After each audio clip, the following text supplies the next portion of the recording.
సాగర తీరంలో తెలంగాణ సంప్రదాయ మహోత్సవం బతుకమ్మ శోభ వెలివిరిసింది. ఎంగిలి పువ్వుతో మొదలైన బతుకమ్మ ఉత్సవాలు సద్దుల బతుకమ్మను సాగనంపడంతో ముగిశాయి.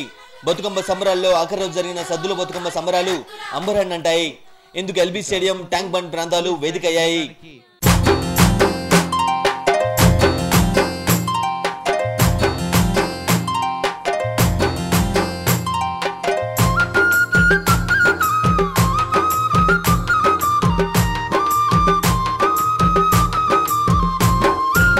బతుకమ్మ ఉత్సవాల్లో భాగంగా ఆఖరి రోజు సద్దుల బతుకమ్మను సాగనంపేందుకు తెలంగాణ 10 జిల్లాల నుంచి వేలాది మంది మహిళలు భాగ్యనగరానికి చేరుకున్నారు. బతుకమ్మల ఏర్పాటు కోసం సిద్ధం చేసిన ఎల్బీ స్టేడియానికి వెళ్లారు. పూలతో బతుకమ్మలను పేర్చారు.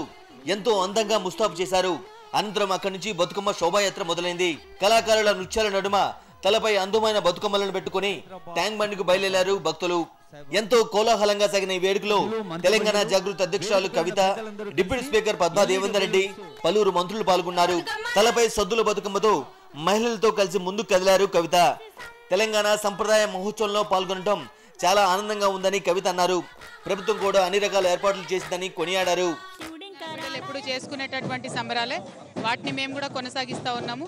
అదేవిధంగా 100 ఏండ్ల నుండి కాపాడుకున్నటువంటి ఈ చరిత్రను కూడా కొనసాగించి తెలంగాణ రాష్ట్రం వచ్చిన తర్వాత మరి సగర్వంగా మా సాంస్కృతిక ప్రతీకలైనటువంటి బతుకమ్మను, బోనాన్ని నిలబెడతామని చెప్పడం జరిగింది. అదేవిధంగా ఇవాళ రాష్ట్ర ప్రభుత్వం కూడా ముందుకొచ్చి చేస్తుంది. ఇదివరకు సంస్థలుగా, వ్యక్తిగా మేము చేసేవాళ్ళం. ఇప్పుడు ప్రభుత్వాలు కూడా ముందుకొచ్చి చేయడం అన్నది నిజంగా హర్షించదగినటువంటి విషయం. అనంతరం బతుకమ్మలను కింద పెట్టి ఆటలాడారు మహిళలు.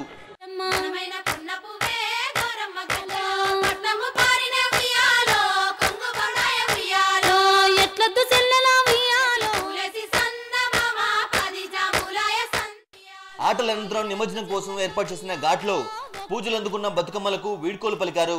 బతుకమ్మ సంబరాల నేపథ్యంలో నెక్లెస్ రోడ్, ట్యాంక్ బండ్ పరిసర ప్రాంతాలు విద్యుత్ దీపాల వెలుగులతో వెలిగిపోయాయి.